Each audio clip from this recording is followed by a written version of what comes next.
Mežaparks. Jau vairāk kā 100 gadus šī gleznainā Rīgas apkaime iemieso mierpilnu, augstvērtīgu dzīvesveidu. Iedvesmojoties no šejienes vēsturiskā un dabas mantojuma, nu pat ir sākts nozīmīgākais tā paplašinājuma projekts Mežaparka rezidences. Rīgas centram tuvākajā Mežaparka daļā jau līkumo jaunas, bruģētas un izgaismotas ielas. Teritorijas plānojums un apzaļumošanas koncepcija sasaucas ar senā Mežaparka zaļās oāzes auru. Tā ir šī projekta lielākā veiksme. Pat labam pieredzējuši arhitekti projektē vairākus desmitus dažādu ēku, katram gruntsgabalam atšķirīgu, un pirmās Mežaparka rezidences jau ceļ. Projekta attīstītājs ir Sija Domus. Mežaparks tiešām ir viens no tiem, kur attīstītājs mērķtiecīgi ir sācis darīt pareizā secībā. Kad sāk stādīt kokus ātrāk pirms mājas. Tas ir jādara uzreiz, jau tie, kas grib kaut ko jēdzīgi dabūt galā, viņiem ir jāsāk ar to, ka viņiem jāizveido vide. Un tā koku stādīšana ir viens no veidiem, kā to var izdarīt. Tas prasa laiku, tāpēc daudz koki ir iestādīti jau ļoti lieli. Salīdzinot priekš Rīgas, es nezinu nevienu projektu, kur būtu iestādīti 8, 9, pat 10 metrīgi koki un vairākos desmitos. Tas ir ļoti labs precedents tādai ārtelpas un ainavas veidošanai. Šeit koki jau tagad met ēnu, mēs stāvam tikko iestādīt koku ēnā. Mežaparka ainavai ir raksturīgi lieli koki un kāpu reliefs. Tāpēc arī pirmās Mežaparka ielas ezerkrasta paugurotajā mežā tika veidotas līkumotas ar pietāti pret dabu. Mežaparka rezidences dara tāpat. Ir rūpīgi apsekoti un saglabāti vairāk kā 500 veco koku, un jaunās ielas vijas ap tiem. Starp gruntsgabaliem veidotie uzbērumi padarīs intīmākus māju pagalmus un vairos dabas klātbūtnes sajūtu. Pat apjomīgajam zemes valnim gar Gustava Zemgala gatvi nav tikai praktiska funkcija aizturēt skaņu. Te radis sākumu pārdomāti stādīts piemājas mežs. Un tas bija viens no tiem mūsu konceptu arī pamatpunktiem, mēģināt to reliefu, kas patiesībā ir diezgan gluds, mēģināt viņu kaut kā drusiņu pagrūstīt, lai radītu tādu drusku vecajam Mežaparkam līdzīgu sajūtu. Šī ir faktiski vienu zaļu zonu, ko var izmantot dažādām sporta aktivitātēm. Tur ir tāda grantēta taka visā garumā, tātad tur mēs varam staigāt, skriet, ar riteni braukt, un es domāju, tas ir liels ieguvums. Pēc kaut kāda zināma laika tie jaunie stādījumi, kas šeit ir, viņi apaugs, un mēs iegūsim tādu pavisam dabisku to sajūtu, it kā te vienmēr tā būtu bijis. Tā jaunā zaļuma sistēma tajā visā rajonā bāzēta uz vecās zaļās struktūras pamata. Un līdz ar to mēs varam saprast, kāpēc tie ceļi un tās ielas ir veidojušās tieši tādā veidā, kā viņas ir.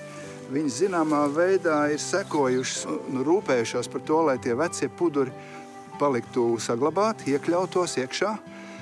Un tās ielas tā kā viņiem drusku sekotu, tā kā respektētu to viņu esamību.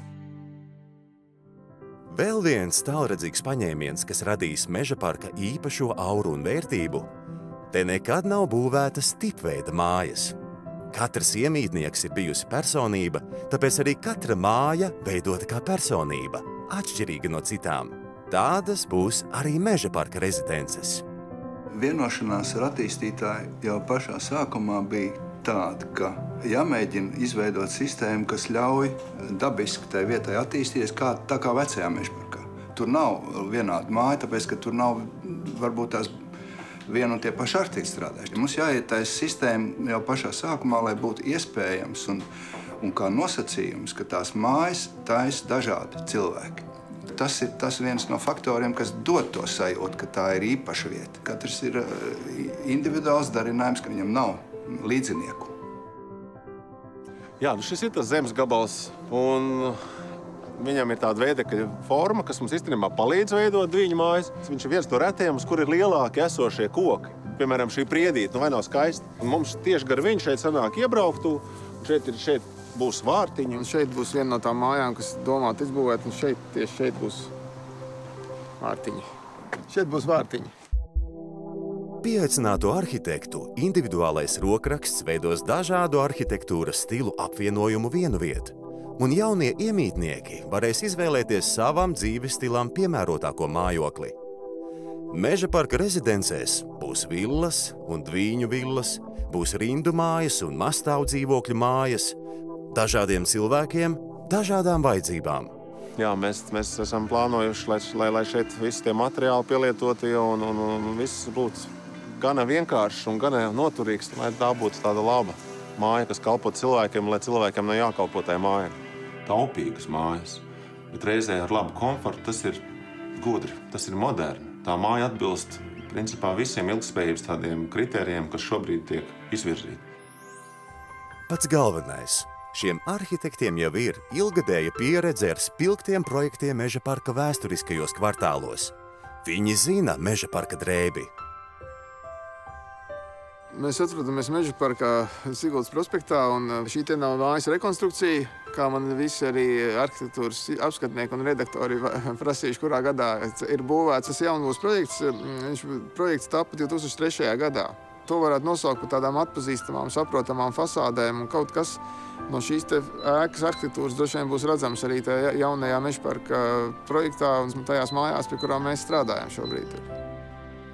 Interesanti šī māja sanāk pusceļā no jaunā Meža parka līdz manām mājām. Es tieši tepat dažu simt metru attālumā dzīvoju, un vēl pārsimt metru attālumā ir jaunais Meža parks, un man ir tāda laime veidot un palīdzēt radīt vidi tiešā savā tuvumā, vietā, kur es esmu iemīlējis no agras bērnības un kur es pats dzīvoju. Un tas ir ļoti personīgi Meža parks priekš manī. Interesanti sajūta. Iela jau ir, ēkas vēl nav.